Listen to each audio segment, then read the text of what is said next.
Jacobs, President Tripathi, and Dean Kane, the candidates for degrees, the faculty, the staff, and the parents, family, and friends of the candidates are now assembled. I officially declare that the 173rd Annual Commencement of the Jacobs School of Medicine and Biomedical Sciences is now opened.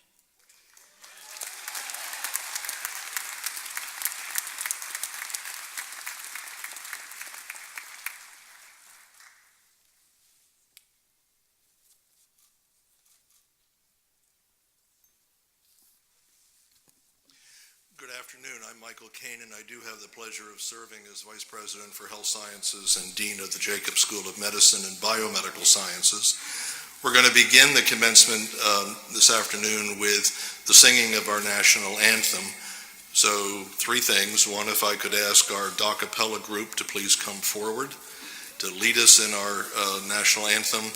Two, ask those who are able to remain standing, and ask the gentlemen to please remove your caps.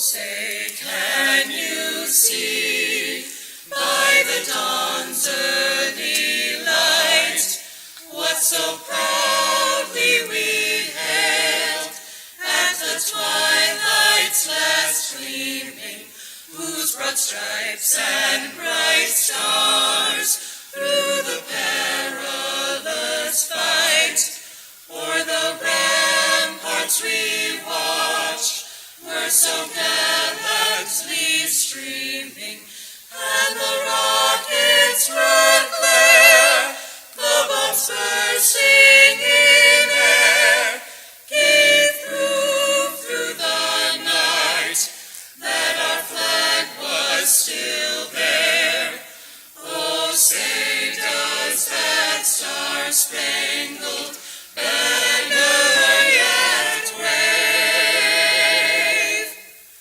o'er the land of the free and the home of the brave?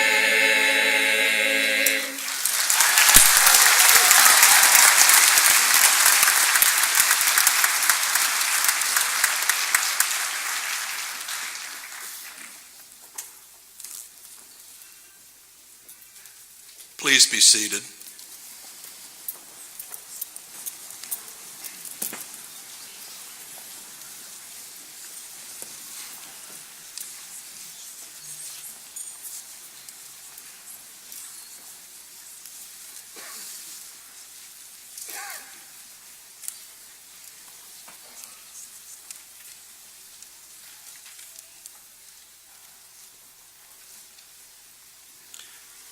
And welcome again to the 173rd commencement of the Jacobs School. This is always a special day for all of us involved in graduation from medical school. Our graduates will soon receive the Doctor of Medicine degree. Our parents, our spouses, family members, and friends, I know all of you exude great pride and joy for their accomplishment. We look forward and expect our graduates to continue to contribute and have leadership roles in American and international medicine and biomedical research. I'd like to welcome members of the UB Council, including Jeremy M. Jacobs, a UB alumnus, Scott Friedman, and alumna June Hayflick, President Satish Tripathi, members of the university's senior leadership, associate deans, faculty, and staff, and today's speakers and presenters. I wish also to acknowledge all of our medical alumni who are present in the audience, including those who are here for their medical reunion class of 1969, celebrating 50 years in medicine, and our class of 1994 celebrating 25 years in medicine. And finally, I want to recognize and thank the tireless efforts of our faculty and staff for preparing this outstanding class for careers in medicine and science. Please join me in acknowledging our faculty.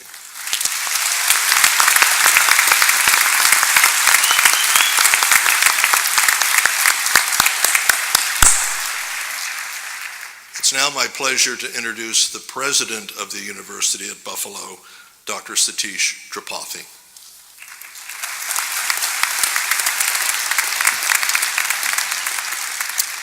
Good afternoon. To all our guests, welcome to the University at Buffalo. It is wonderful to have you with us to celebrate this joyous occasion. While your graduate has benefited from many academic mentors, it is you, proud family members and friends, who have served as your graduate's life mentor. So before the degrees are conferred, I would like to thank all of you for everything you have done to make this moment possible.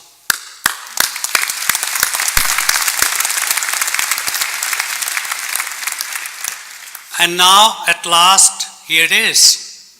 Graduates, you have reached a major milestone. As I am so excited to be among the first to congratulate you, the Jacobs School of Medicine and Biomedical Sciences, class of 2019, on this wonderful achievement.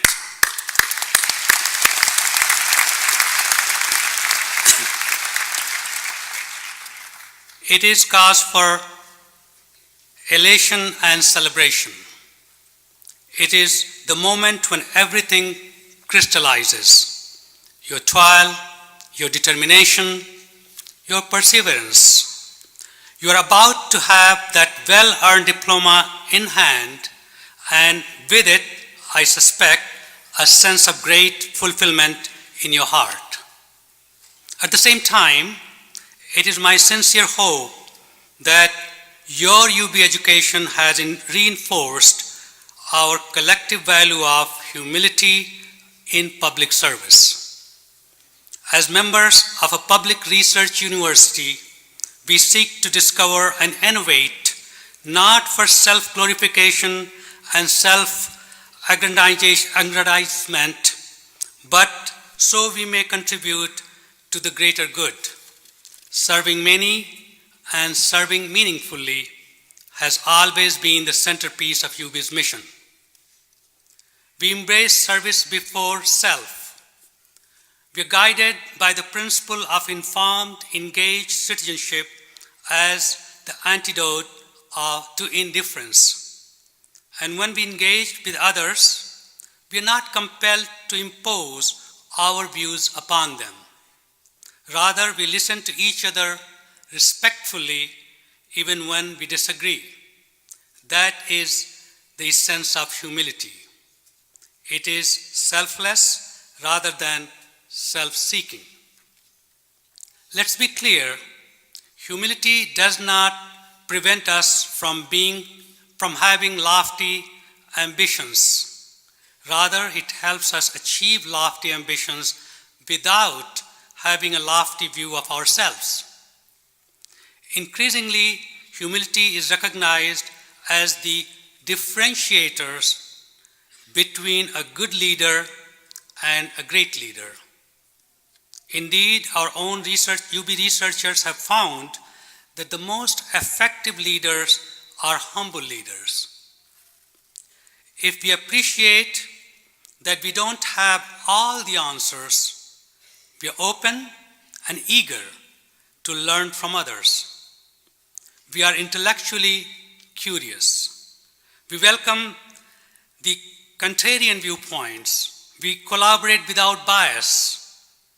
With true humility, we are able to fulfill our civic responsibility. Class of 2019, in preparing you to lead effectively and ethically in our 21st century world, we have seen you put the virtue and value into action. Among many examples, you have done this by caring for immigrants, refugees, and others who face barriers to medical care, creating strategies to reduce preventable medical errors, and conducting research to improve quality of life for patients with a range of conditions from asthma to MS. Like your friends and loved ones, we're very proud of all that you have accomplished at UB. And we look forward to seeing the impact of all your accomplishments moving forward. Graduates, with today's ceremony, you conclude a significant passage in your academic journey. But your journey as a learner never truly ends. If we have prepared you well in your UB education, we will continue to seek answers. You will continue to seek answers about your field throughout your career. And you will continue to seek a deeper understanding of the world throughout your life. On this journey, may you put your precious knowledge to the best use. May you be guided by curiosity, integrity, and a desire to serve the public good.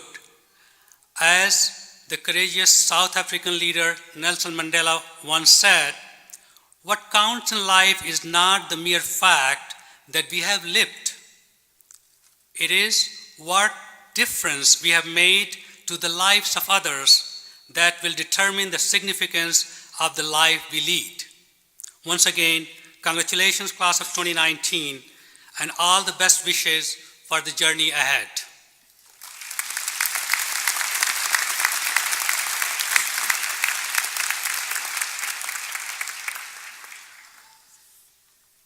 We take time at commencement to recognize noteworthy achievements of the members of the larger UB community. Traditionally, we award State University of New York honorary doctoral degrees to distinguished individuals whose accomplishments and contributions are of special significance to UB and Western New York. These honorary degrees, proposed by our campus and authorized by the SUNY trustees, are conferred on individuals who represent the highest ideals of the University at Buffalo. It is now my privilege to confer a 2019 State University of Honorary Doctorate.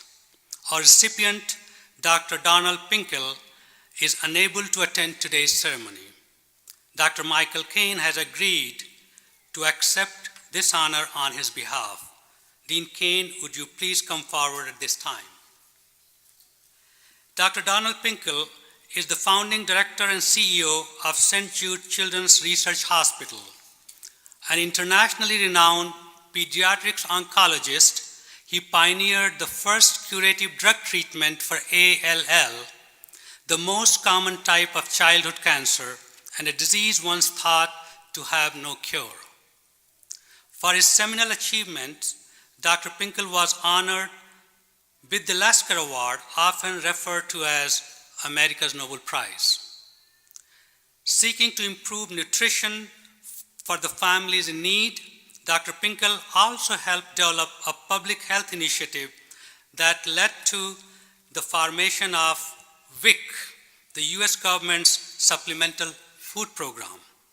A 1951 graduate of the Jacobs School of Medicine and Biomedical Sciences, Dr. Pinkle began his career in pediatrics at what was then known as the Children's Hospital of Buffalo. There he developed the clinical interest in hematology and oncology. Throughout his career, Dr. Pinkle has been an innovative physician and a passionate advocate for children. His groundbreaking achievements are rooted in his courage to challenge the status quo and his determination to do that many instead thought could not be done. As a result of Dr. Pinkle's bold vision, countless lives have been saved. One of the most distinguished alumni Dr. Pinkle exemplifies the core of UB's academic mission, and his accomplishments are a source of great pride and inspiration to his alma mater. In recognition of Dr. Pinkle's contribution to medicine and of the profound impact his work has had on our world, the University at Buffalo is privileged to confer upon him, on behalf of the State University of New York, a 2019 honorary doctorate in science. By the authority of the trustees and the Chancellor of the State University of New York and the Council and the faculty of the University at Buffalo, I now confer upon Dr. Donald Pinkle the degree of Doctor of Science honoris causa with all the rights and privileges thereto pertaining. In token thereof, I present this diploma and hood appropriate to that degree.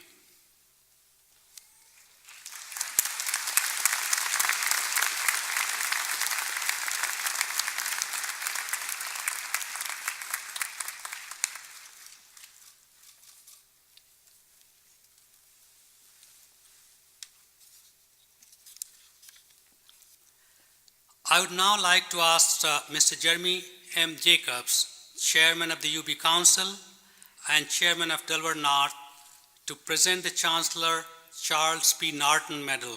Mr. Jacobs.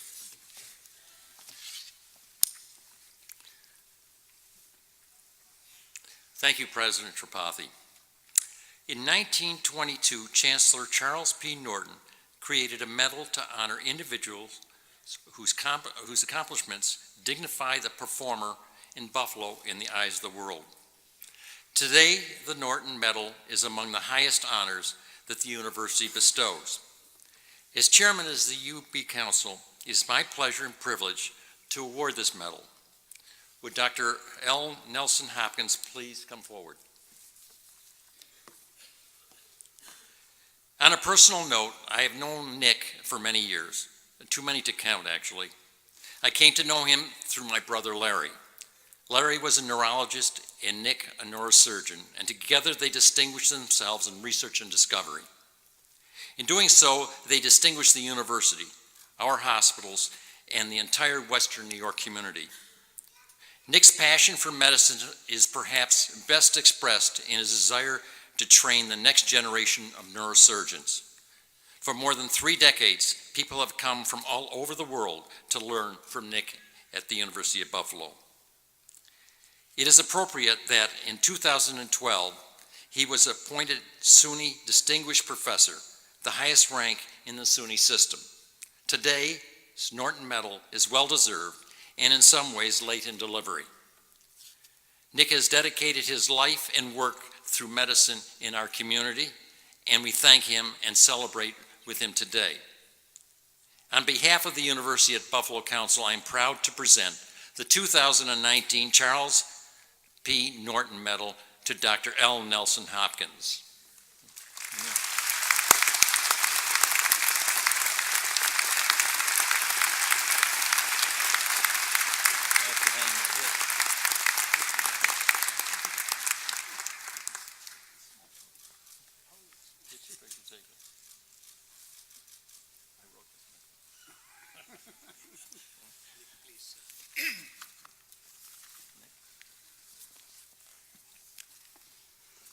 Thanks, Jerry. Well, I would not be standing here were it not for my lovely wife, Bonnie, who's sitting right over there, and our children, who put up with all my crazy behavior over all these years and were always so loving and supportive.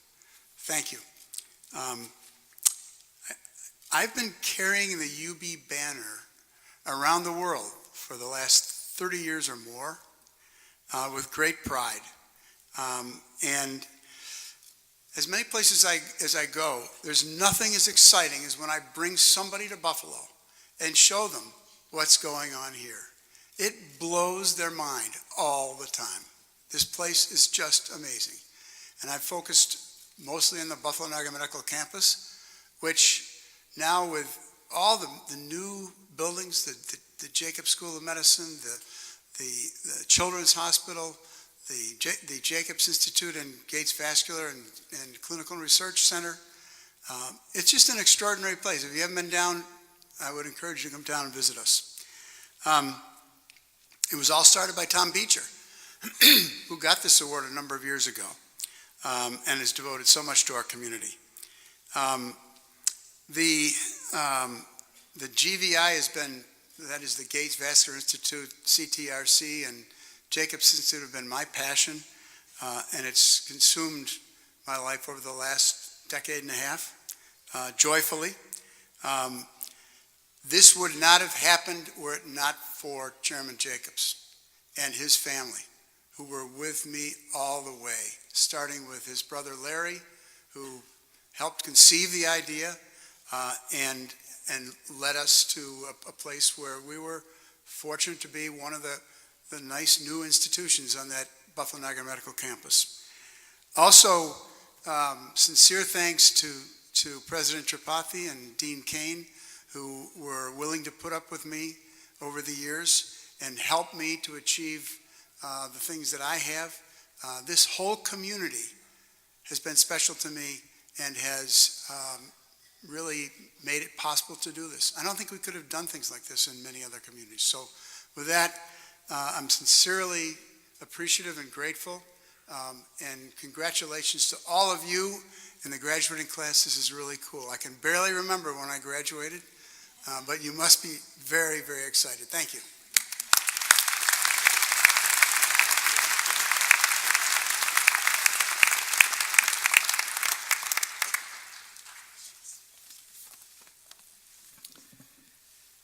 It's now my pleasure to introduce our guest speaker for today's commencement exercise.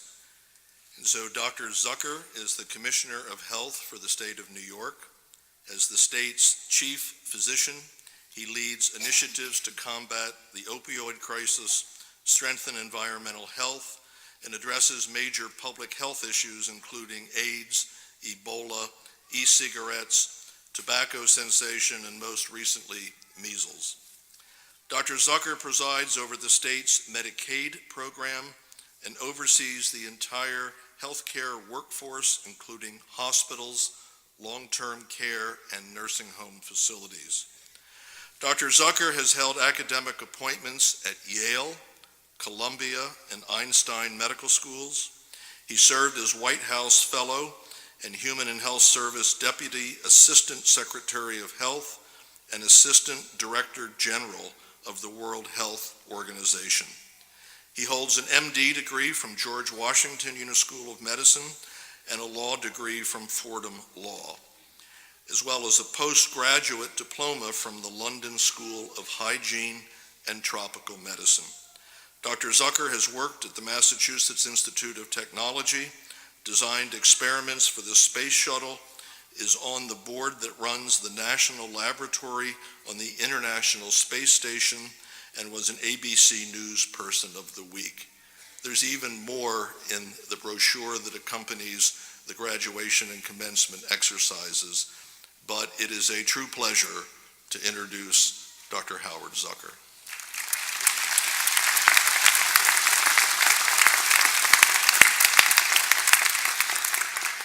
Thank you, President Tripathi, Dean Kane, trustees, faculty, family, and friends and class of 2019.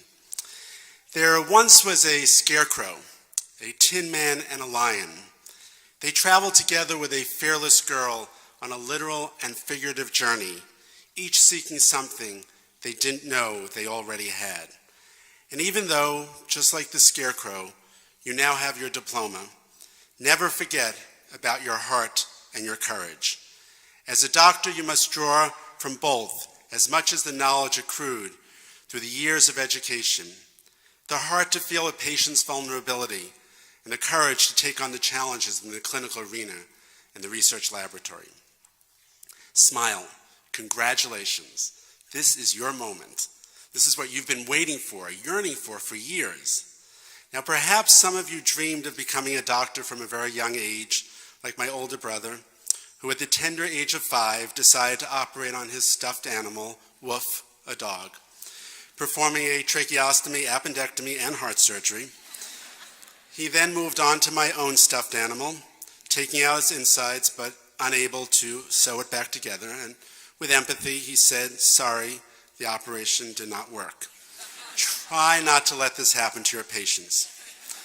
In full disclosure, my brother is now a world-famous heart transplant cardiologist. There is no profession that compares to being a doctor and saving a person's life. And although we recognize that being a doctor requires teamwork, let me share with you a secret. One day you alone will save a life, maybe from noticing an abnormal squiggle, that's a medical term for the families in the room, on an X-ray or MRI, EKG, or some new novel scan yet to be invented that surprised you enough to think, perhaps I should follow up on that, and leads you to detecting the earliest stages of a life-threatening but curable condition. It may be because you are the only individual with the necessary skills to assist at 3 a.m. in a hospital emergency, or at 3 p.m. on a transatlantic flight, or a restaurant in an American metropolis, or an open market in a developing nation, or your own choking father in a neighborhood deli. 5 weeks ago, the world welcomed a little girl named Sadie, my daughter. She was born into a century that will see amazing changes in medicine, routine CRISPR technology, mitochondrial replacement therapy, synthetic biology, engineered bacteria that serve as infinitesimal factories of microbes treating diseases, immunotherapy, and commonplace portable scanners akin to Star Trek's tricorder, something maybe some of you haven't seen those shows. Personalized medicine that checks our health and physiology via wristbands and other daily monitors and provides alerts. And as one of 20,000 or so medical school graduates this year, you may be Sadie's doctor, continually improving her threshold of health and longevity. You may be the very clinician, the physician scientist, the bench researcher whose ingenuity sparks medical breakthroughs for Sadie's entire generation. In just the past few generations, we've seen MRI-guided therapy, implantable cardiac assist devices, IVF, in utero surgery, all commonplace. Heart transplantation is only about 50 years old, 52 years old to be exact, but may one day take backstage and backseat to new innovations. Your children will be baffled when they hear that there was a time when genes could not be edited to prevent deadly diseases. And the exactitude of the surgeon's knife will be mirrored by the molecular splicing of genetic material. And yours may be the actual hands that cut those DNA sequences. To give you perspective on the arc of medicine, on how amazing and long your career may be, let me share a story. When I was a medical student, there was a new disease. It was just surfacing. It was barely understood. And I cut out and I saved all the first New England Journal of Medicine articles about it. It was called AIDS. And today, New York is on the verge of ending the epidemic in our state, a disease that has taken 40 million globally. So please dream big. Your patients want you to. And right here at this medical center, the field of partial liquid ventilation for critically ill newborns was born.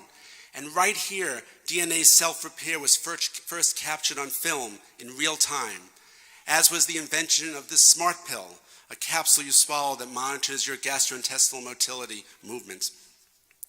We are in New York, and the story of New York is a tale of acceptance, of a state that embraces our differences in all aspects of life. It is a state blessed with a melting pot of ethnic diversity that swirls with the unbridled enthusiasm of youth and the abundant wisdom of the aged. My Department of Health exists for these 20 million residents. We are here to make their narrative better, and your career will contribute to that purposefulness, whether in New York, in other states across our nation, or perhaps in lands far away, so that their story is long and robust. The multifaceted nature of healthcare makes it difficult for those struggling with ailments to navigate complex systems. It is our role as the healer to look into our hearts, to canvass our minds, and remember that we have much to give. Be daring and help your patients should others turn a blind eye. And remember that the stethoscope allows our ears to listen to the patient's heart sounds, but it is our hearts that hear their words and their life stories. It is imperative that tomorrow's healthcare system delivers care to patients irrespective of financial, cultural, or geographic barriers. A system looking out for the most fragile among us, maximizing the use of technology to enhance and coordinate patient care while keeping focus on the interpersonal relationship. But do not hide behind electronic health records or abdicate your clinical acumen to robotics and machine learning, artificial intelligence, though they may be partners in patient care for us. Today's cures may not be enough to manage new diseases and public health threats that a changing climate and migration and conflict zones could bring about. Every current threat is controlled or eliminated could be replaced by a new challenge. The future I see for medicine is not one of complacency, but resiliency and ingenuity. And be ambitious, but be wary of blind ambition, for it is when one's ego gets in the way of their own brightness and casts a shadow on all the good that they are capable of providing to humankind. Despite the challenges, you need to love what you do. Every day I practice clinical medicine, I felt centered in knowing that my job was to help people. So who may you become? You may be the voice that answers, the hand that assists, and the smile that reassures a stranger whose eyes are filled with gratitude. That stranger who is frail, fearful of falling from osteoporosis, the stranger whose staccato sentences are manifestations of congestive heart failure, or whose loneliness is reflective of a private agony of behavioral health problems concealed behind veils of shame. This stranger will become a name to you as you become his or her partner in the journey together for better health.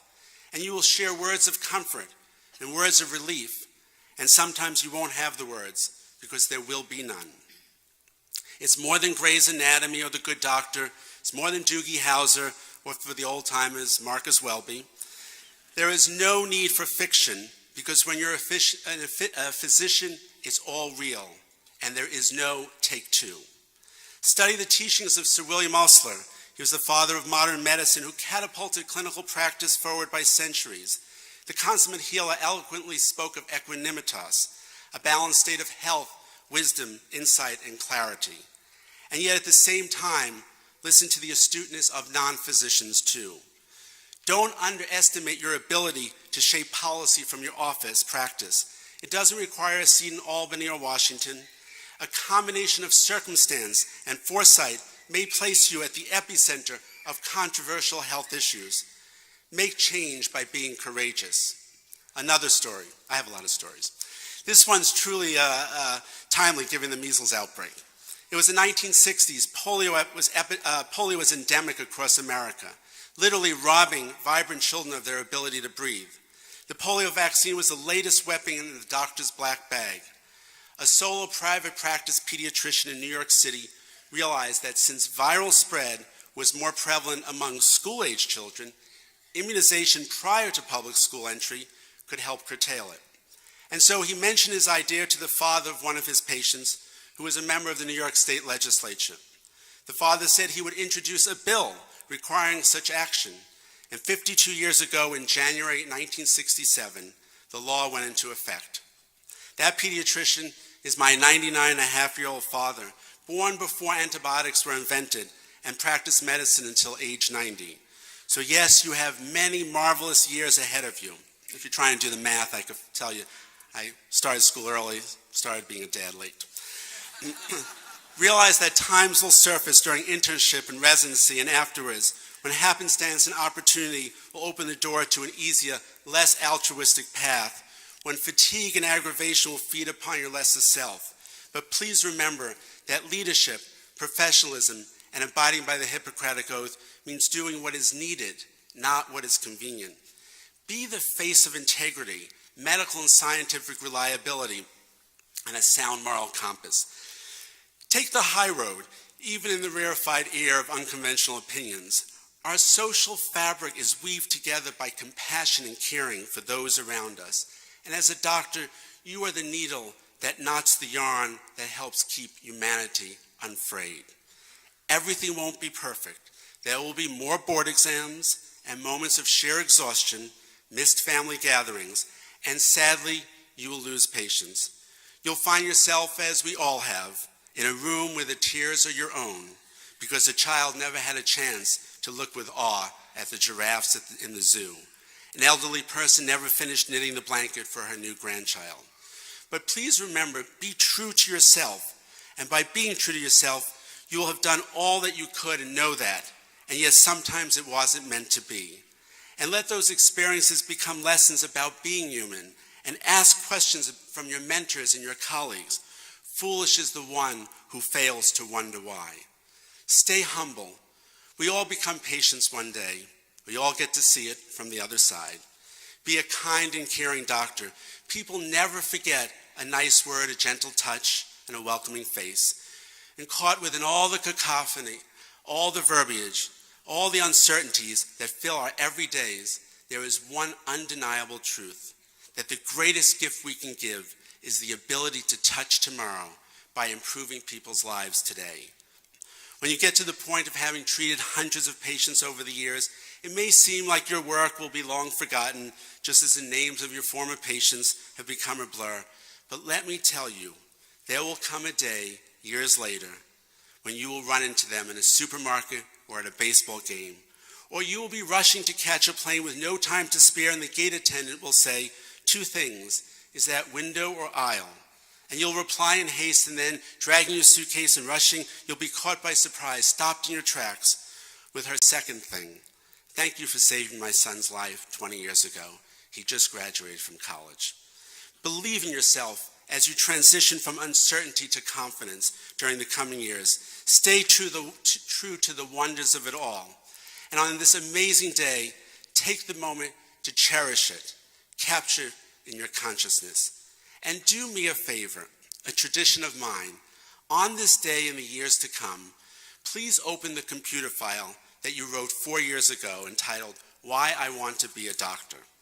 Read it. As time passes, you'll realize how it could have been written better, but the zeal, the passion, the enthusiasm will shine through and eclipse any cynicism that might surface at times during your professional journey. And so in closing, though it's been decades since I first grasped my medical school diploma, I still get goosebumps, that's a non-medical term, each time I recollect that moment. Our graduating class had voted down the chance to have the President of the United States as our commencement speaker. Because Ronald Reagan was brought to our emergency room after he had been shot, we had an informal offer from the White House. Political differences among my classmates led to a no vote. But I voted yes, not for political reasons, but because, as I told my classmates, decades from now we'll forget who our graduation speaker was if it isn't the president. At our 20th reunion, I asked my classmates, who spoke at our graduation? And the overwhelming majority said, I don't remember, but I think we voted down the president. I hope that even if in decades from now you don't remember my name, you do remember some of the words I shared, perhaps some of the inspiration I aimed to provide, and your own personal sense of fulfillment in knowing that a promising career is in front of your eyes.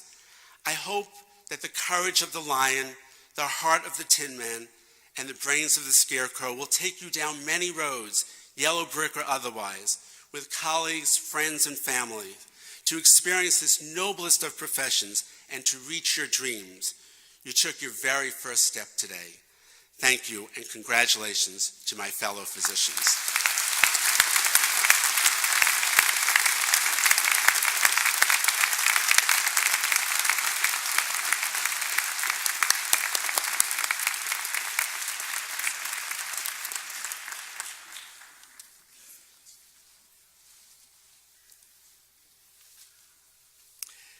It's next my pleasure to introduce our class speaker this year, and so it's a pleasure to introduce him as Mr. for the last time. But please welcome Mr. Andrew Knapp.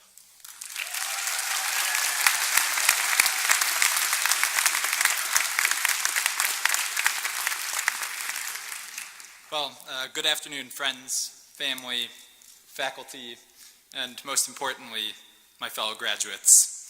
I'd like to first thank you for this opportunity to speak with you today. I'm truly humbled by that, to be representing all of your voices today. We don't often take time to recognize the village that supports us to where we are today. So classmates, look around you. This is your village. These are the people that got you here today. And all of you have joined us on this journey with some sacrifices along the way as well. And you deserve to be here to celebrate this milestone with us. When I was first asked to give this talk, I thought, I've got to consult my greatest teacher, mentor, and supporter over the past 4 years, Dr. Google. So for the next hour, and over the next 160 PowerPoint slides, if we can get those loaded, I'm going to take you through a high yield account of medical school here at UB. Classmates, indulge me. Reflect back to our first academic day. We all descend upon the anatomy lab, and Ray Dannenhofer makes his rounds. "You're already behind," he shouted at us. As it turns out, he's a jolly old man with just a very bad computer email virus.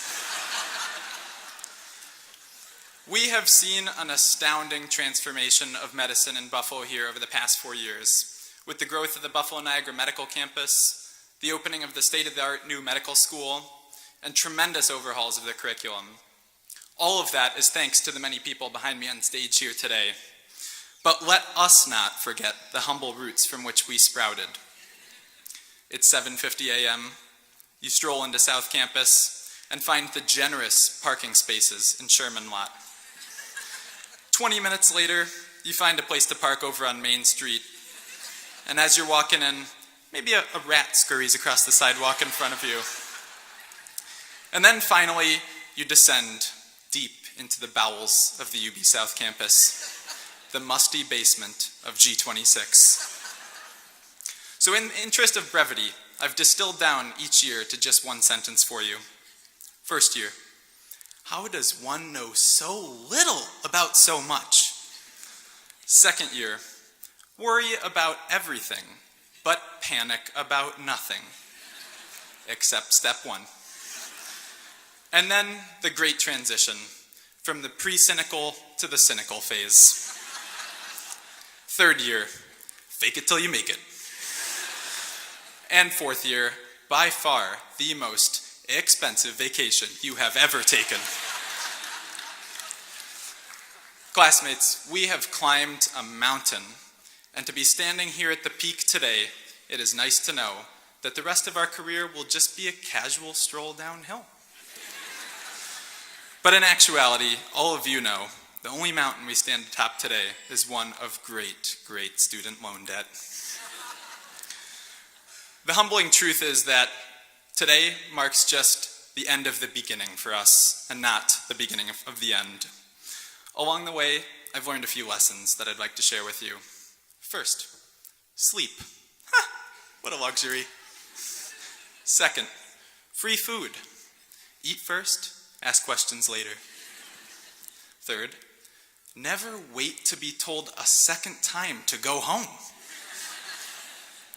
4, a good learning opportunity for the med student isn't always what it sounds like. 5, the county trauma handshake actually only involves just one gloved finger.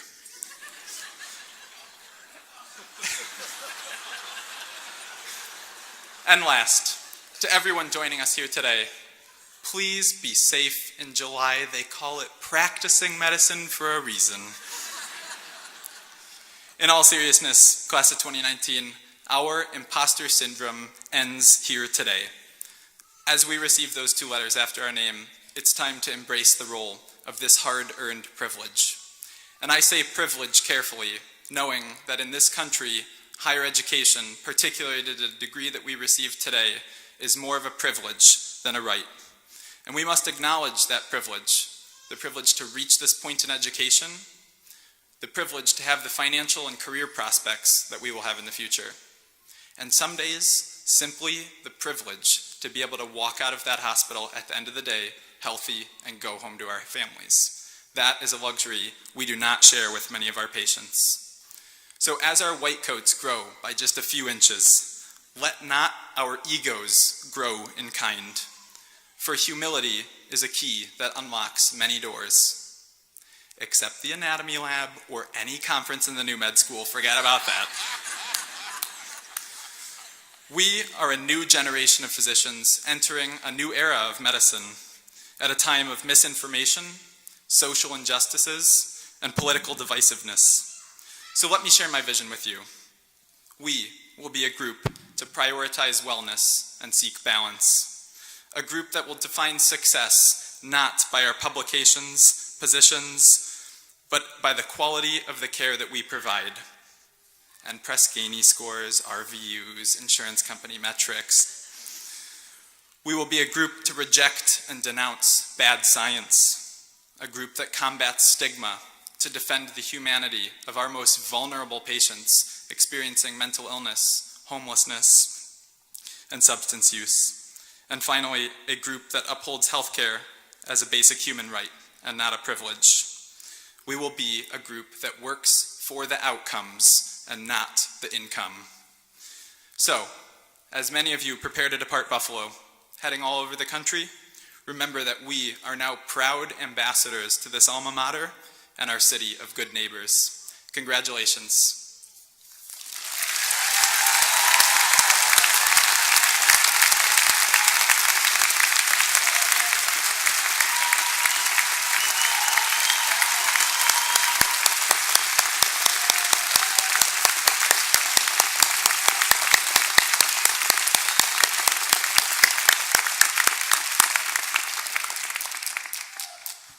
All right, all the conference rooms are unlocked, okay? Next, it's my pleasure to introduce Ms. Judy Manzella to provide the presentation of the Parents' Council gift to the school. Judy?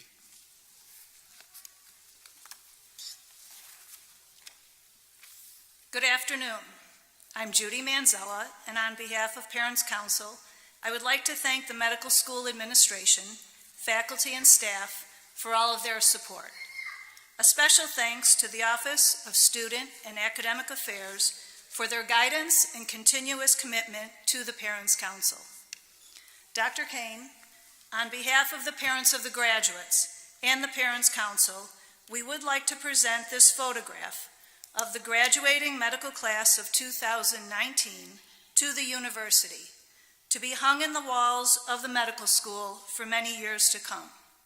Congratulations to the new doctors, their parents, and their family members. Thank you.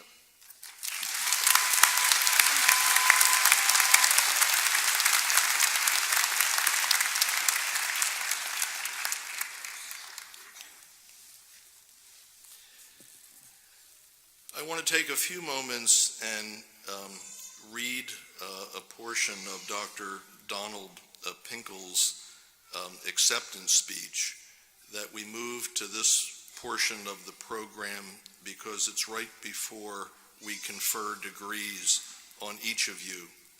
And Dr. Pinkle represents one of us as a physician, a distinguished career, and as Dr. Zucker alluded to, an individual who truly made the difference. And so I'd like to read him, and we're videotaping this so he is able to see this, because he was unable to be here, as you learned, to receive his honorary degree today. But we're doing this right before, in the last 2 minutes, before you actually are doctors. So as I said, while Dr. Pinkle could not attend today's ceremony, I'm pleased to note that he is watching the live stream of our commencement program, and that we have several family members and friends with us today who are sitting to my right. The honorary degree is an honor that is most fitting tribute to Dr. Pinkle's inspiring legacy as a physician scientist. As President Tripathi mentioned, thanks to Dr. Pinkle, a form of childhood leukemia thought to be a death sentence just a half century ago can now be cured. With this accomplishment, Dr. Pinkle put the St. Jude Children's Research Hospital on the map as a beacon of hope for pediatric cancer research across the country and around the world. Although there is not enough time today to fully detail his incredible life and achievements and the obstacles he encountered along the way, I'd like to cover just a few. Among the challenges Dr. Finkel overcame included contracting polio, which you heard Dr. Zucker mention, as a 28-year-old pediatrician serving in the Army Medical Corps. After he recovered, he returned to his native Buffalo in 1956 to join Roswell Park as its first chief of pediatrics. 5 years later, Dr. Finkel became the founding medical director at St. Jude, and developing a highly collaborative workplace for St. Jude's doctors, nurses, researchers, and other healthcare providers, he led the research that would eventually create an effective treatment for acute lymphoblastic leukemia. As a result, survival rates went from virtually zero to more than 50%.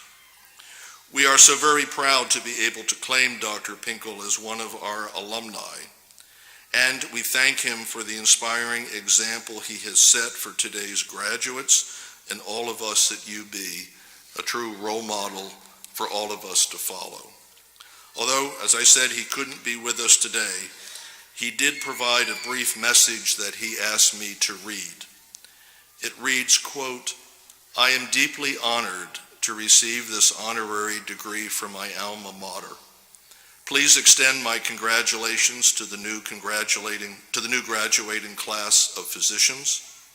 I wish them success, and I wish them fulfillment in their chosen careers. Any advice from a graduate of 68 years ago would seem impertinent, but I would urge them to always put the patient first. May they all find in medicine interest and excitement many years from now." And so again, I would like to add my congratulations to Dr. Finkel and thank him for his pioneering contributions to American and international medicine.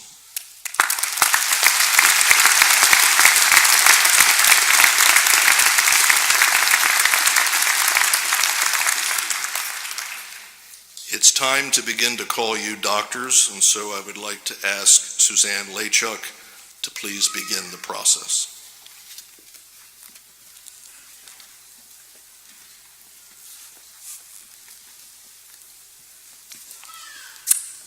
Ladies and gentlemen and graduates, I am pleased to present the candidates for the dual degrees of Doctor of Medicine and Doctor of Philosophy. Will the candidates for the dual degrees of Doctor of Medicine and Doctor of Philosophy please rise? President Tripathi, on behalf of the graduate faculty of the Jacobs School of Medicine and Biomedical Sciences, I have the honor to present these outstanding candidates. They have met all of the graduate requirements of the university for the dual degree of Doctor of Medicine and Doctor of Philosophy. Congratulations.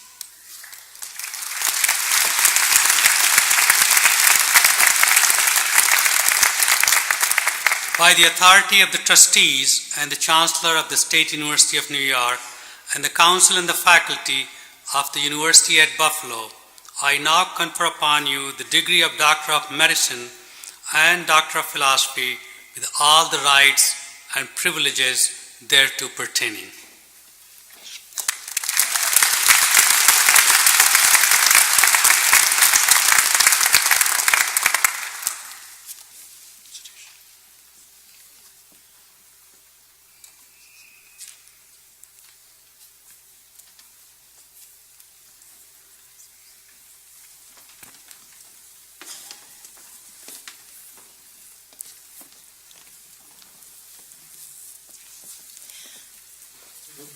Dr. Mark J.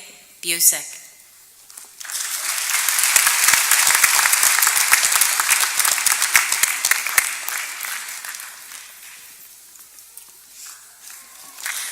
Dr. Lauren Burkhard Mandel.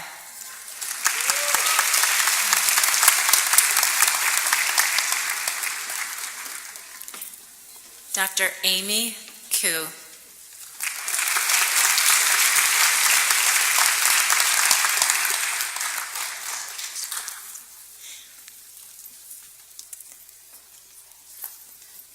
Dr. Thomas Saida.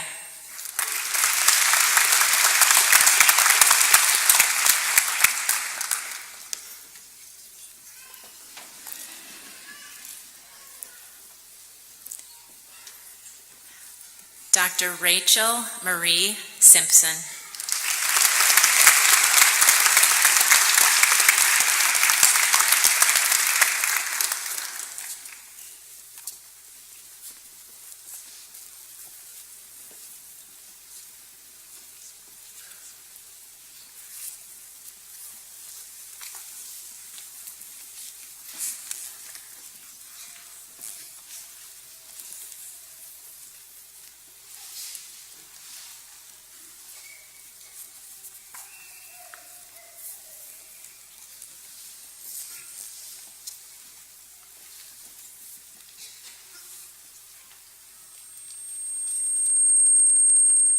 I would next ask Dr. Lena Mew to come forward and introduce the candidates who are candidates for the degrees of Doctor of Medicine and Master of Public Health.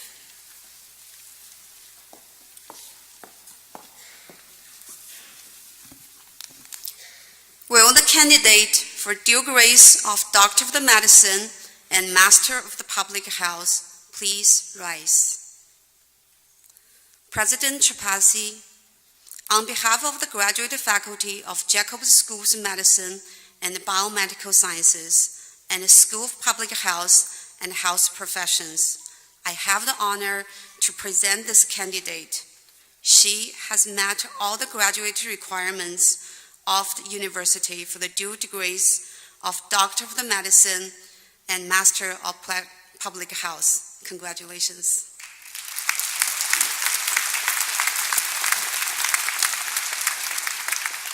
By the authority of the trustees and the Chancellor of the State University of New York and the Council and the faculty of the University at Buffalo, I now confer upon you the degrees of Doctor of Medicine and Master of Public Health with all the rights and privileges thereto pertaining.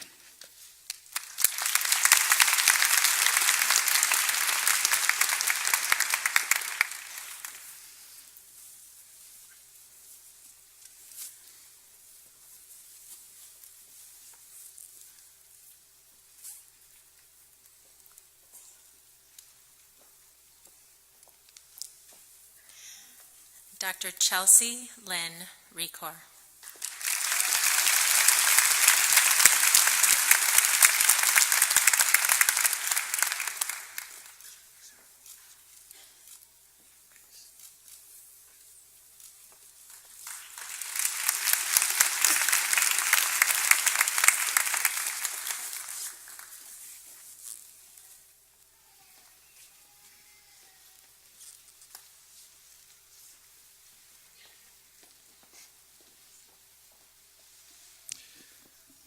I'd like to ask Dr. Philip Glick to present the candidates for dual degrees of medicine and Master of Business Administration.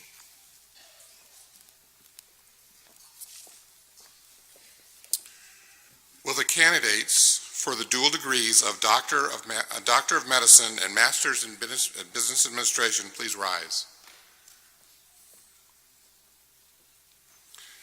President Tripathi. On behalf of the graduate faculty of the Jacobs School of Medicine and Biomedical Sciences and the School of Management, I have the honor to present these candidates.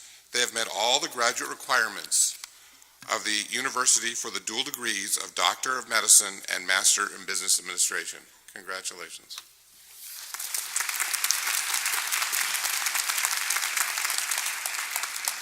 By the authority of the trustees and the Chancellor of the State University of New York and the Council and the faculty of the University at Buffalo, I now confer upon you the degree of Doctor of Medicine and Master of Business Administration with all the rights and privileges thereto pertaining.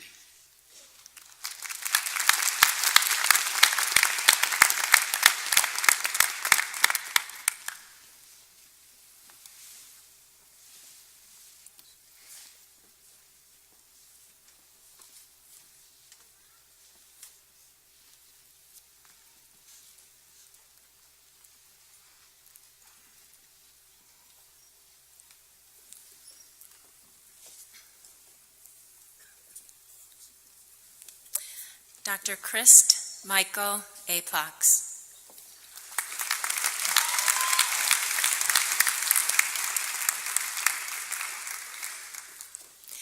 Dr. Matthew Eric Asarwatham.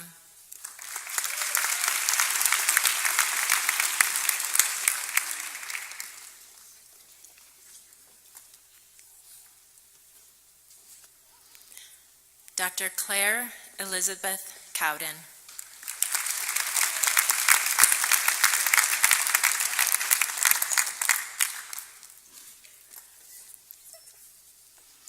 Dr. Cassandra Jordan Dries.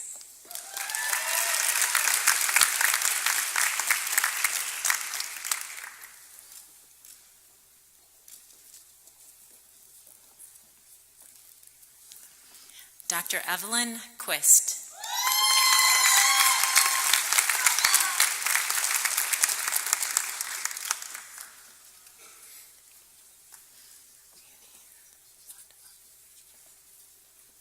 Dr. Eileen Sandoval.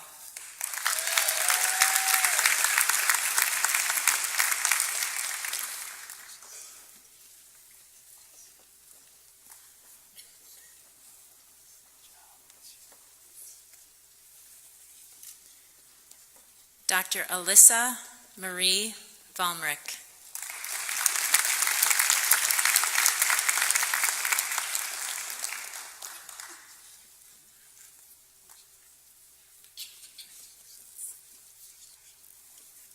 Dr. Jason Andrew Zayek.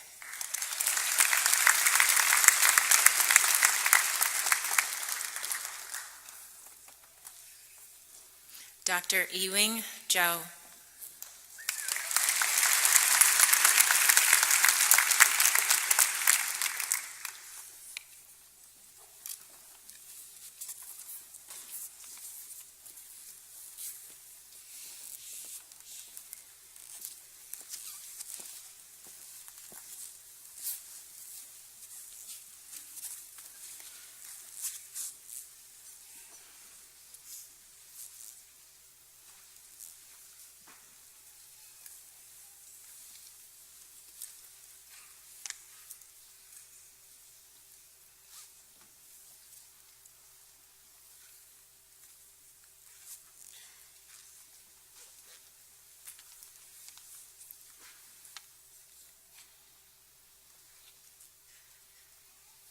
Needed to wait till Dr. Milling finished his bookkeeping activities. So now it's my pleasure to ask Dr. Milling to present the candidates for Doctor of Medicine.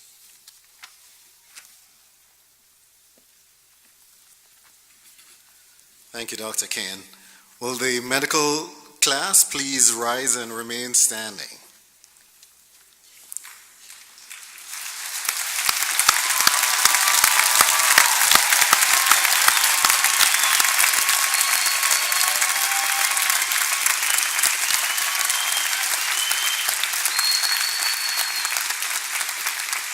President Tripathi, on behalf of the faculty of the Jacob School of Medicine and Biomedical Sciences, I have the honor to present these candidates. They have met all of the requirements of the university and are recommended to you for the degree of Doctor of Medicine.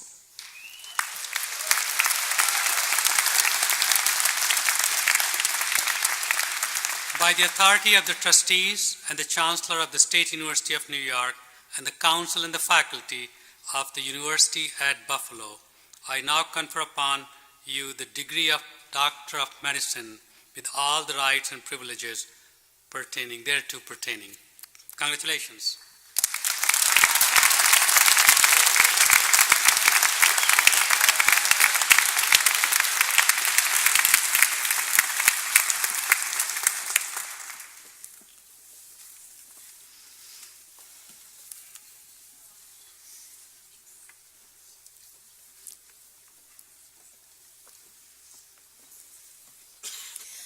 Dr. Laura K. Ackerman.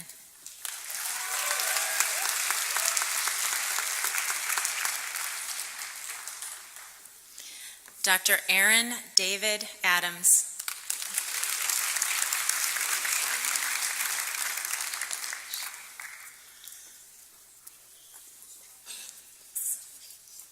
Dr. Arthi Muhesh Agarwal.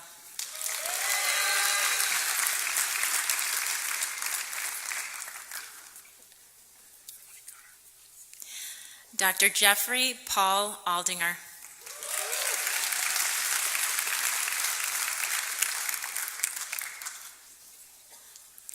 Dr. Connor Arquette.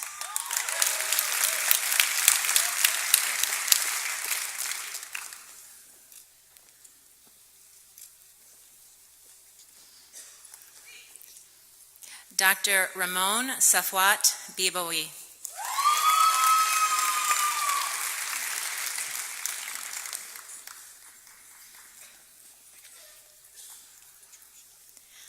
Dr. Brandon Gregory Allen Bentley.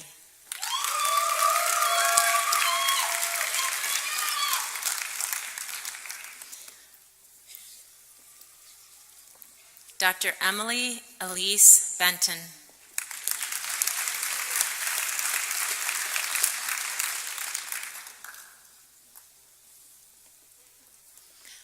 Dr. Penpa Booty.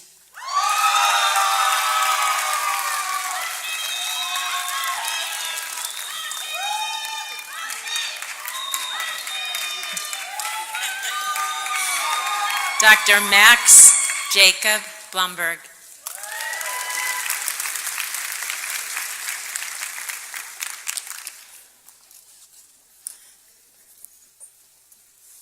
Dr. Joel Braverman.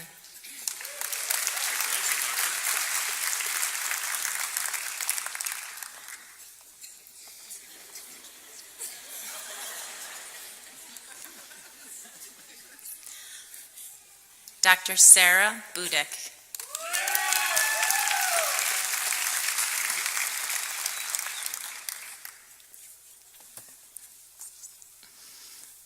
Dr. Brittany Marie Caesar.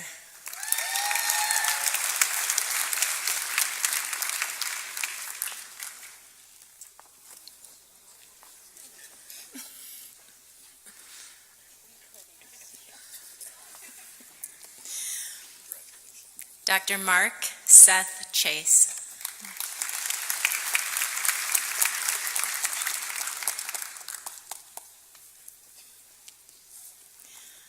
Dr. Randy Chiang.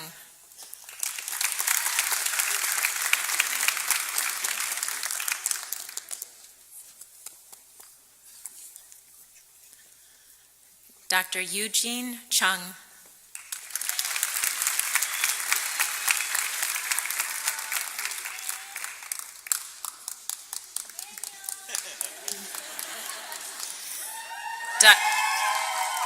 Dr. Victoria Lynn Clancy.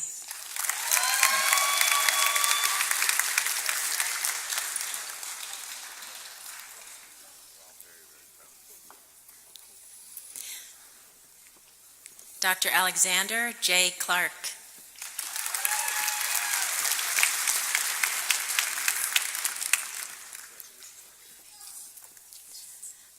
Dr. Dylan George Constantino.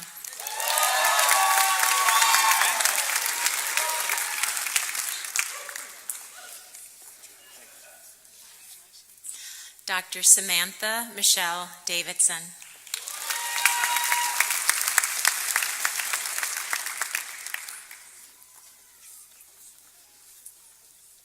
Dr. Catherine Jane de Guzman.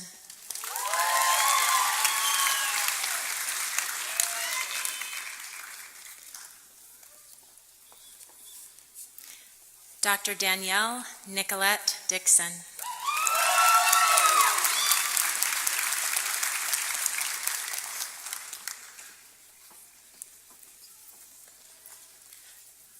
Dr. Jillian Angelina Dolan.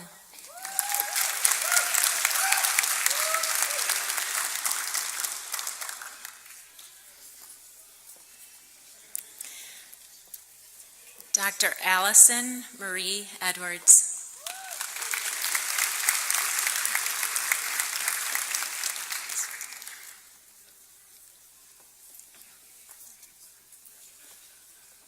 Dr. Kevin A. Espino.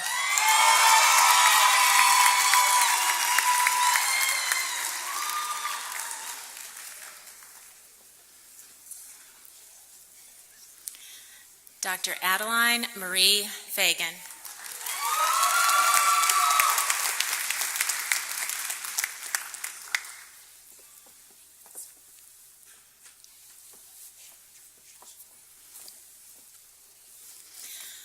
Dr. Ayobami Fatumi.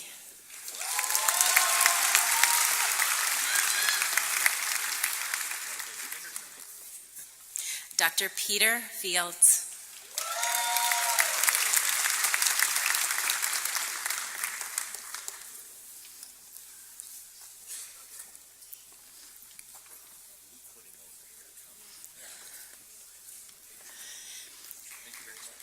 Dr. Bradley Andrew Freight.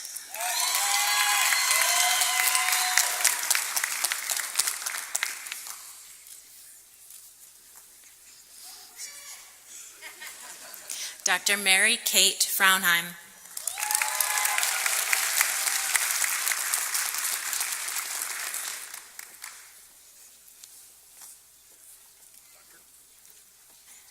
Dr. Caitlin S. Galbo.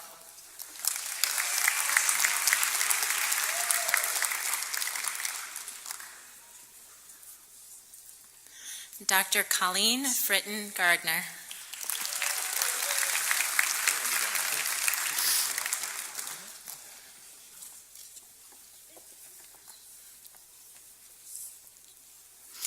Dr. Caroline Ann Gorka.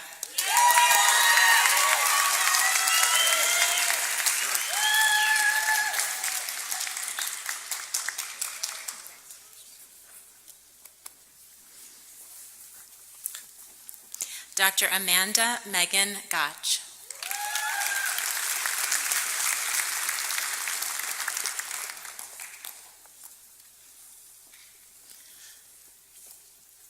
Dr. Kevin Gruden.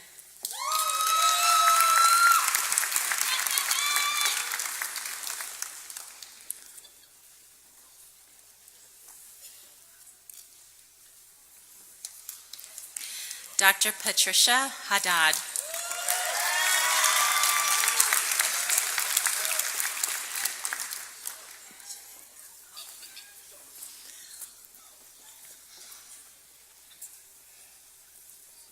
Dr. Shelby L. Hall.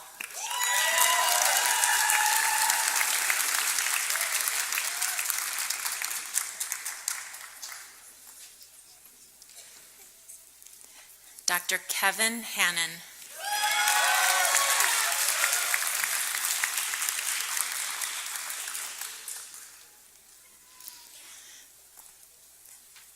Dr. Timothy John Hansen.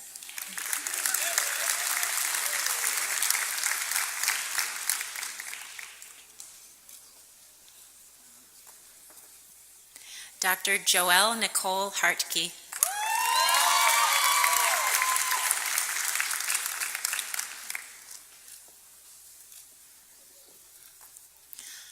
Dr. Ryan Hess.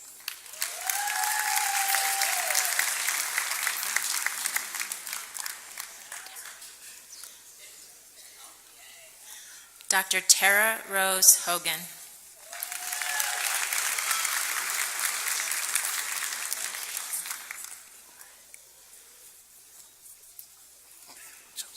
Dr. Joseph Oshoma Ilure.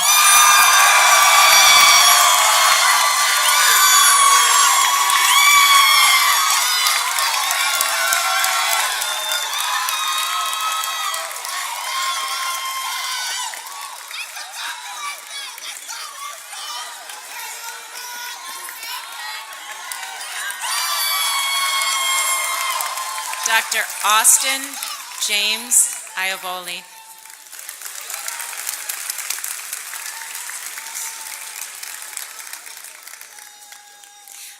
Dr. Kevin Clark Isidro.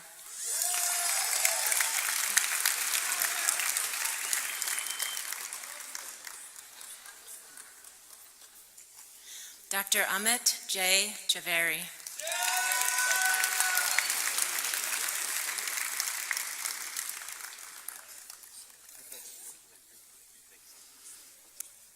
Dr. Samuel Young-Soo Jo.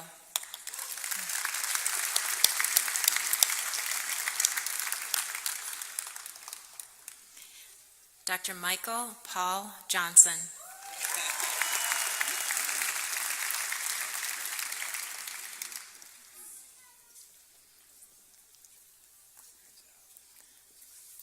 Dr. Eric Jorgensen.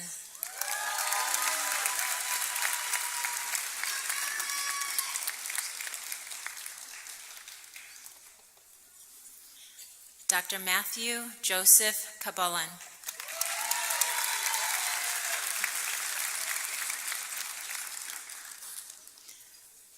Dr. Benjamin Stephen Casper.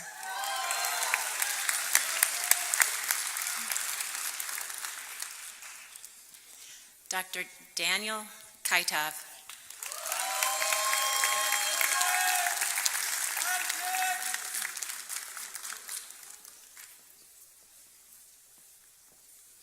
Dr. Caleb Patrick Kitcho.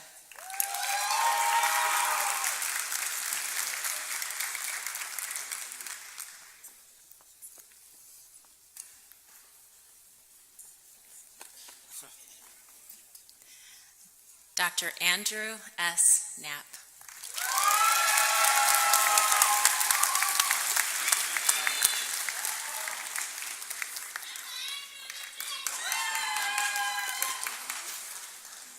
Dr. Kevin Robert Koss.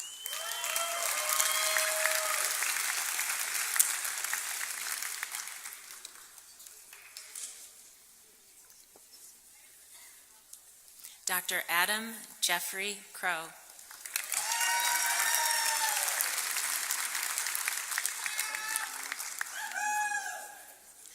Dr. Nathaniel Joseph Cronenwater.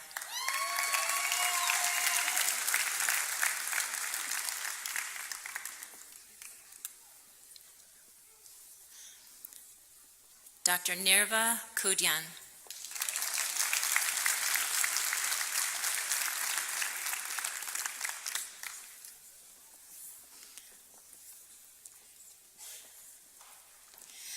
Dr. Nicholas Kurek.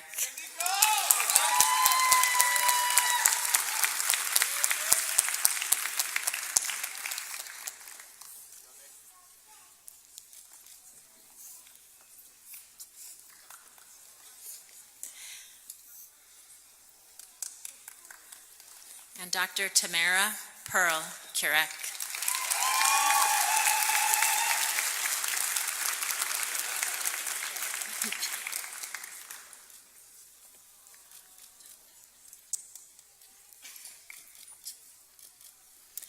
Dr. Rebecca Kuruvilla.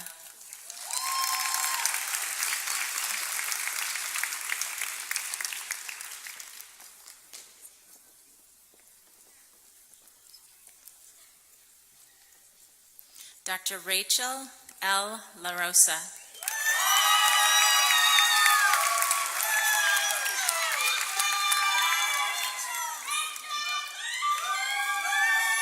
Dr. Jessica Beth Lapiano.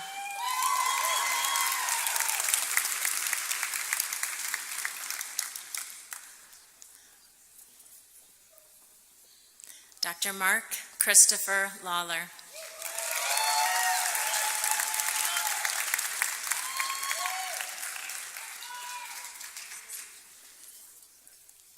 Dr. Janet Lee.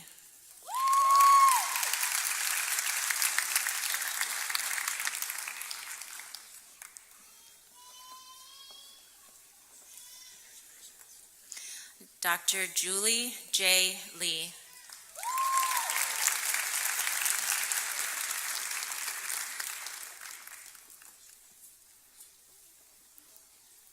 Dr. Timothy James Lee.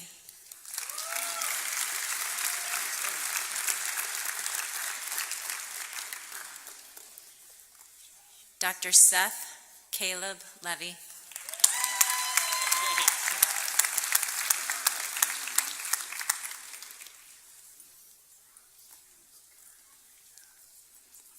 Dr. Tiffany Lee.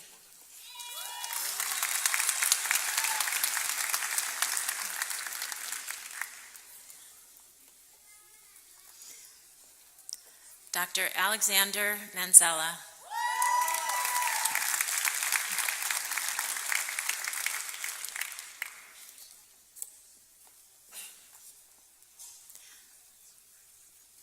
Dr. Miriam Marty.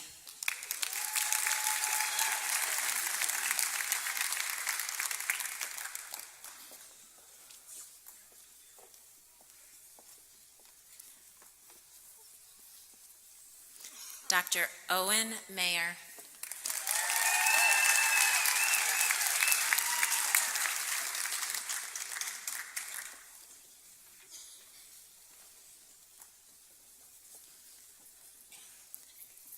Dr. Stephanie Mazawi.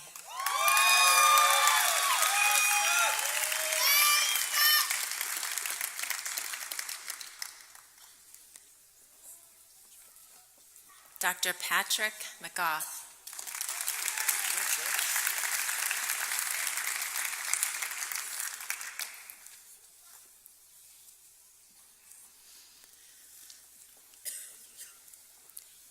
Dr. Jasmine M. Miller.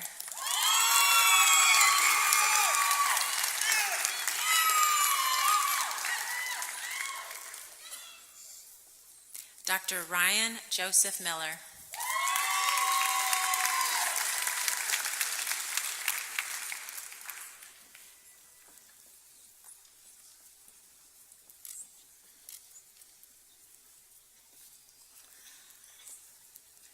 Dr. Thomas Merschel.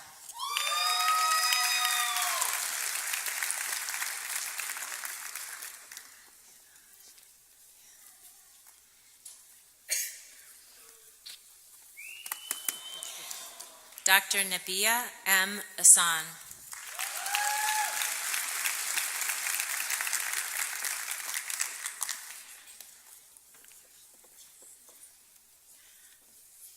Dr. Kira Murphy.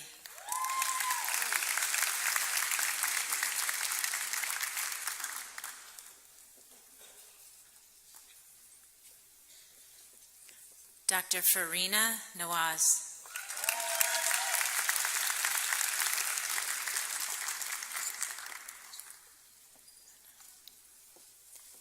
Dr. Ted S. Nicolosi.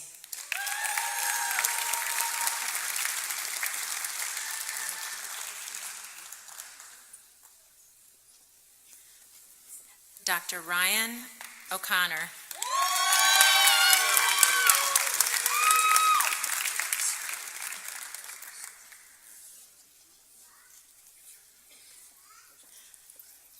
Dr. Matthew James Parker.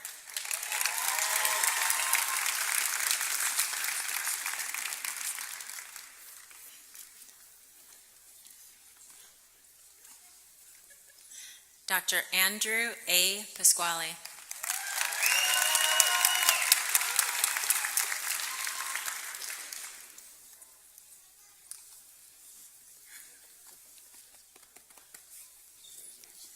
Dr. Priya K. Patel.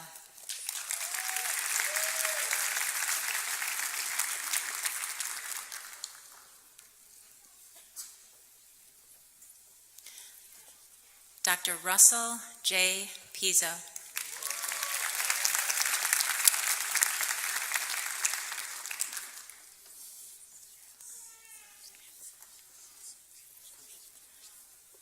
Dr. Denise Marie Pulaski.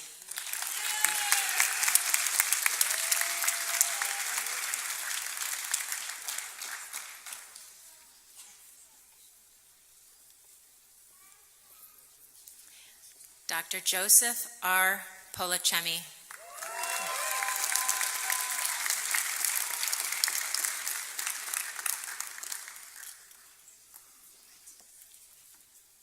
Dr. Alexander O. Pamakov.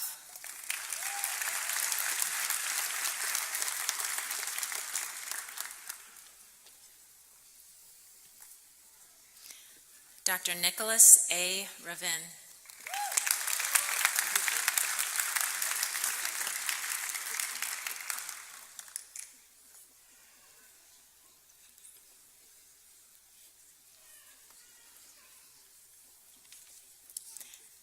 Dr. Kaylin Vera Rigby.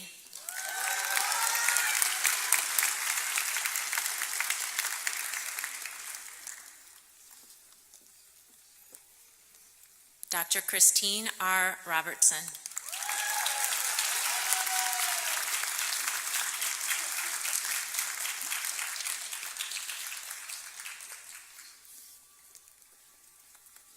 Dr. Michael Rodman.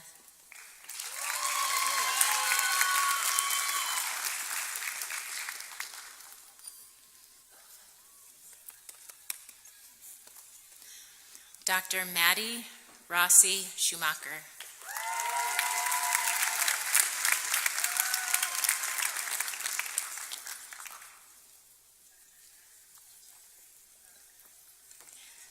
Dr. Brian Ryan.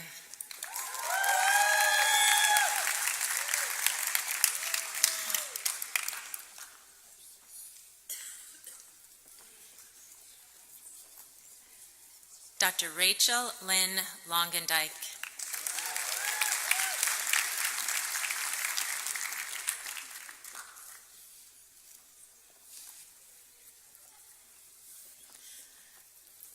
Dr. Alexander McFarlane.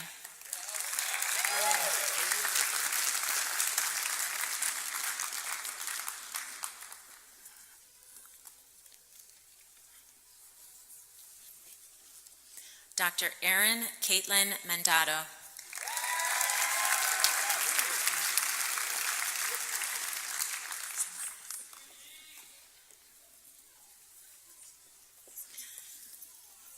Dr. Patrick Samuel Salemi.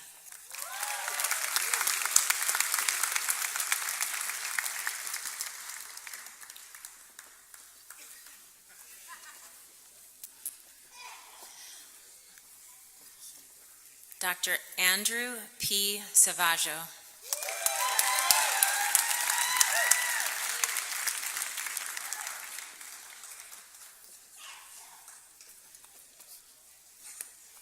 Dr. Shannon Marie Schmidt.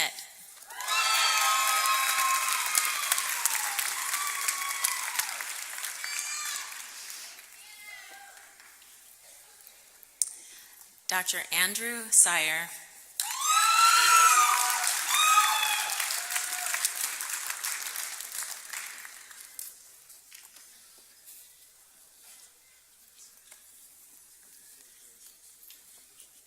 Dr. Neha Navneet Sharma.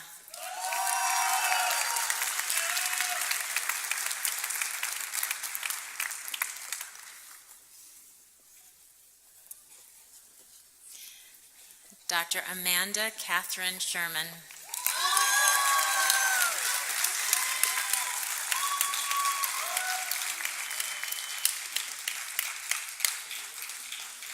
Dr. Timothy Daniel Shube.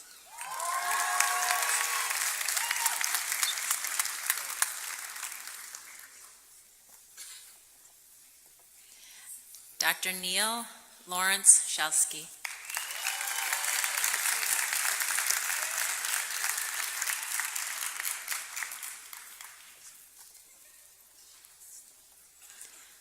Dr. Ashley Christina Smith.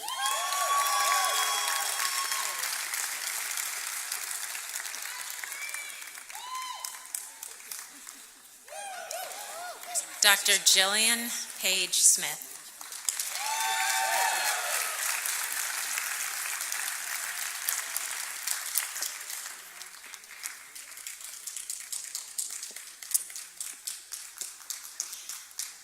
Dr. Sarah Natana Sonnenberg.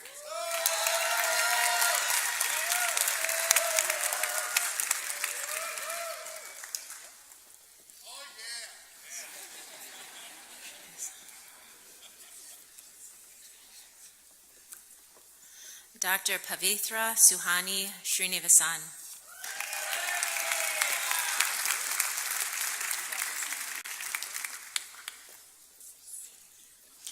Dr. Roy S. Stone.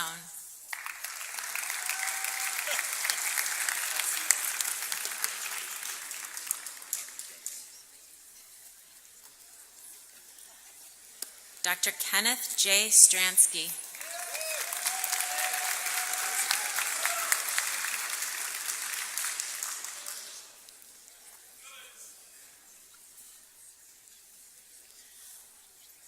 Dr. Alicia Ann Supernault.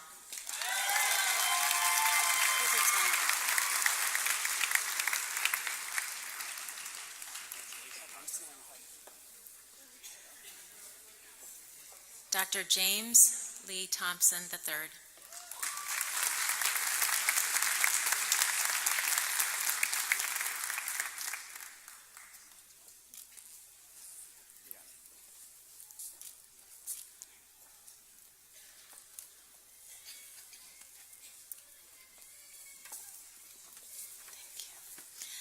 Dr. Laverne Thompson.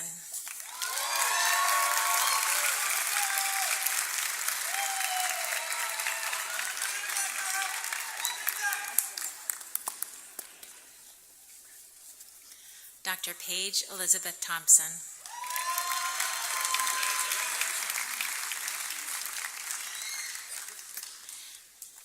Dr. Shannon Tierney.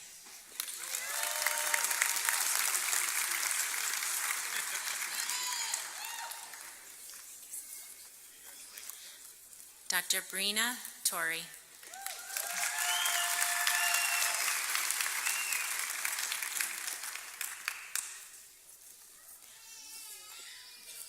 Dr. George Turco.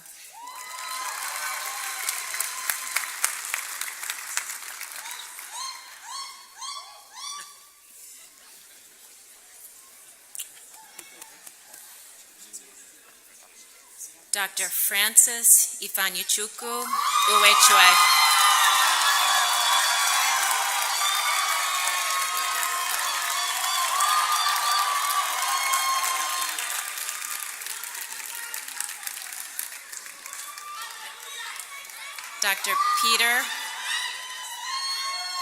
Dr. Peter Wong.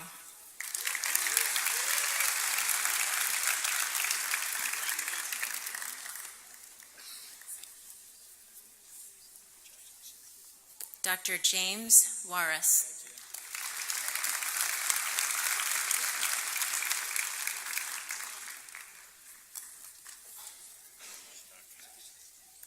Dr. Christopher Vincent Wilhelm.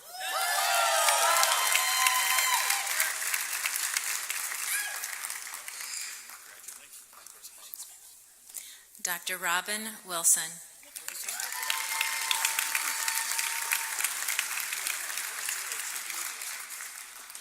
Dr. Corey James Wolf.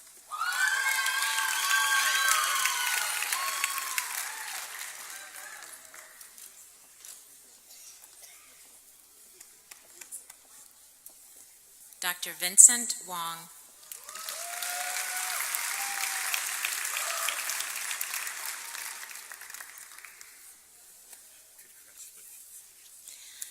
Dr. Gabrielle Nicole Yee.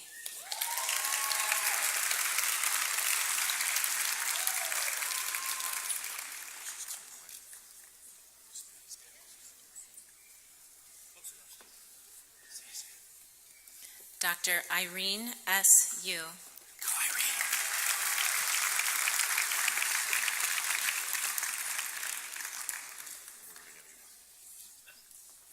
Dr. Eva Rochelle Zimmerman.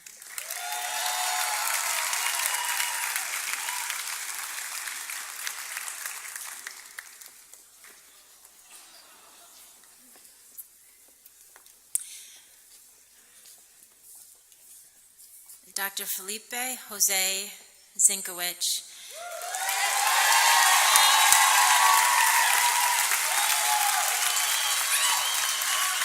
Dr. Zinkowicz was not mentioned this morning at the honors convocation, and so I was asked to recognize here that he is graduating summa cum laude.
So we're going to do two things, one on script, one off script. The on script thing is for me to say again, congratulations.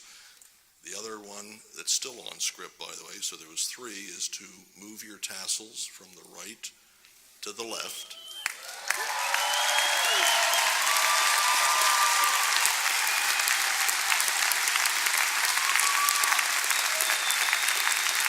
And the off-script thing is to have all of you stand up for 30 seconds, turn around. Families, friends, the newest doctors in Buffalo.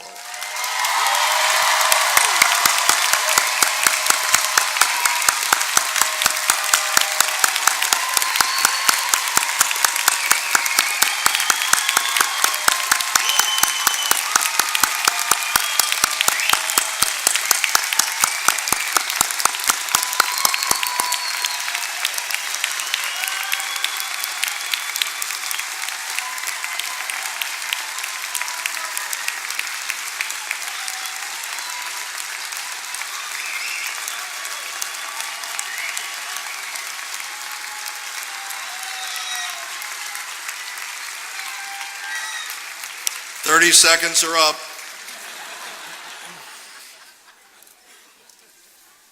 Please be seated.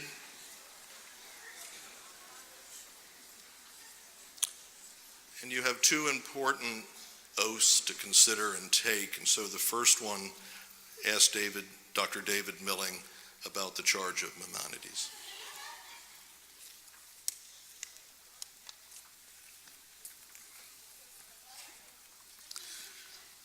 Will the entire medical school class, graduating class, please stand, including our dual degree recipients?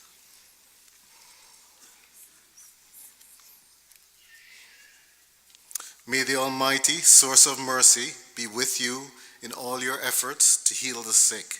May you be filled with love for your art and for mankind. May the thirst for gain and desire for fame be far from your heart. For these are the enemies of pity and the ministers of hate. May your strength be preserved, that you may be able to restore the strength of the rich and the poor, the good and the bad, the friend and the foe. May you see in the sufferer the human alone.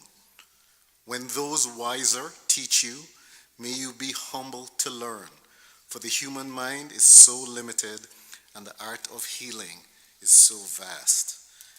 May there never arise in you the notion that you know enough, but may you always have strength, leisure, and zeal to enlarge your knowledge. Your work is great, and the mind of mankind presses forward forever. You have been chosen to watch over the life and death of the creatures of the Most High, and from the Most High will come the guidance and strength that shall make this immense work of avail. Please remain standing.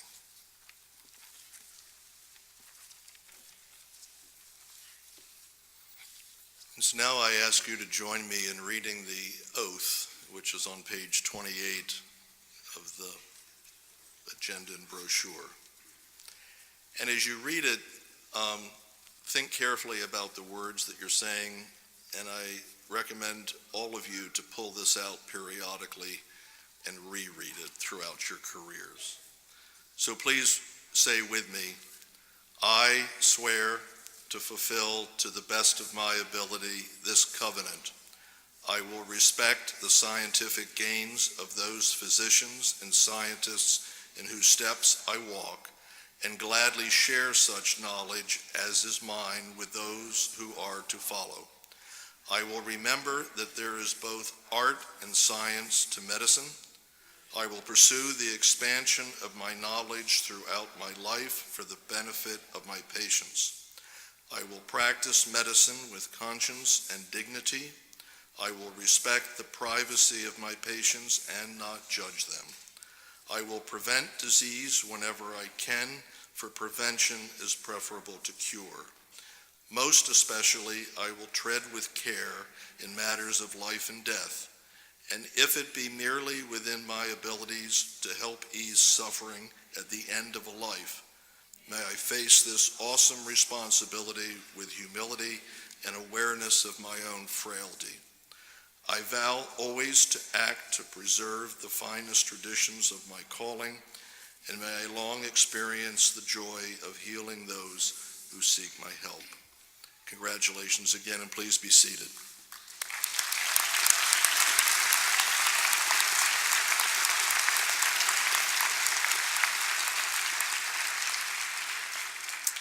I would now like to ask Dr. Karen Walcott, President of the UB Medical Alumni Association, to say a few words to the graduating class.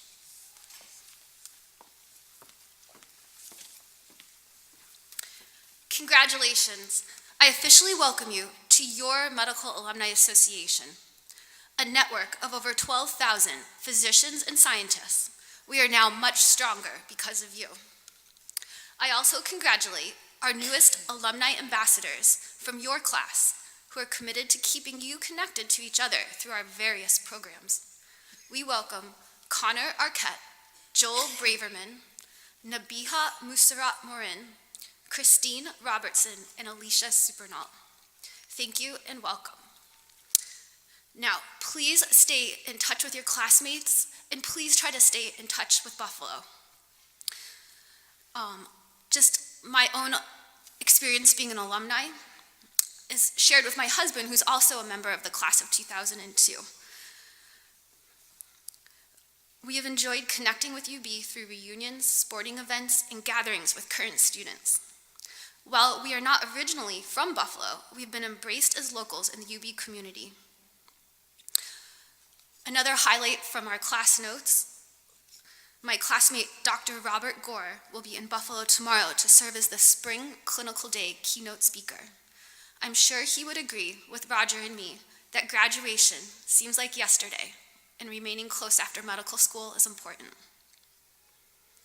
The Medical Alumni Association has been with you from the beginning of your time at UB and remains honored to continue the tradition of providing scholarships, travel awards, dinners, sponsoring polity and the many student programs, and best of all, sponsoring those first shiny, bright white little coats. We do hope that in return, you will participate and support these same initiatives for medical students who follow in your footsteps by volunteering and attending the Medical Alumni Association's programs after you complete your residency.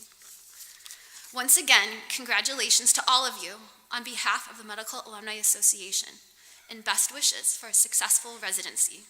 We look forward to seeing you at your 5th year reunion in 2024. And we hope to see you and your family at the medical school tonight for the alumni reception at 7 p.m. Thank you.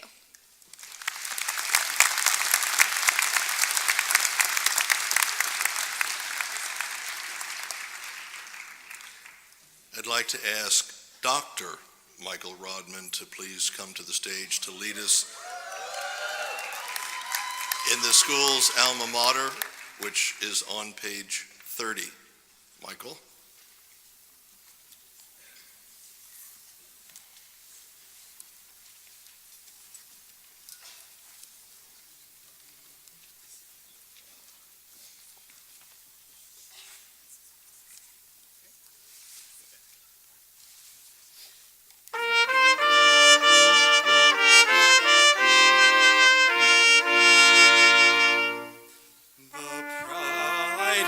Spirit and tradition,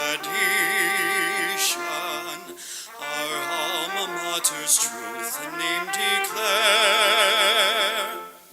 Celebrate our history and wisdom. Oh, let us all prepare to sing her glory.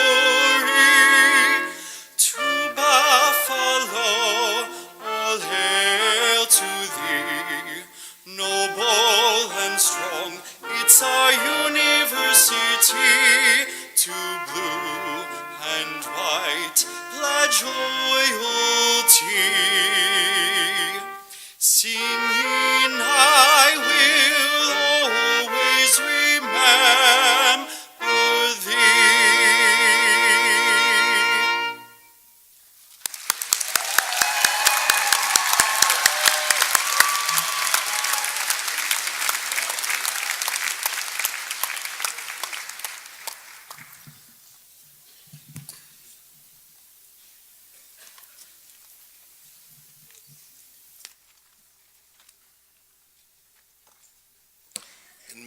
everyone who is able to please stand for the closing of our commencement.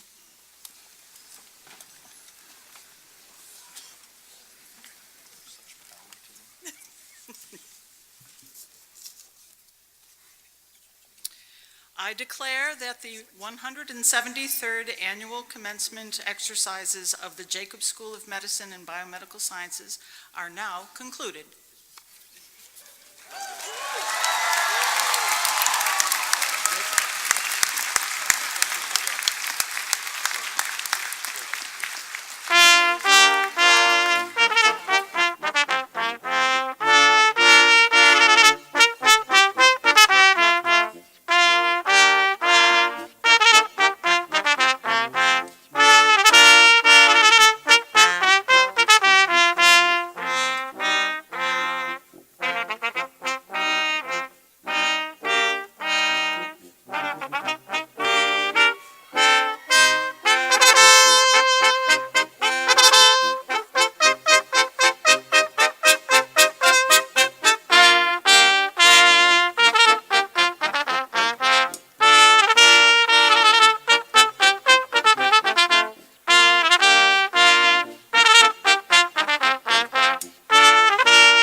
Hey, whoops. High society.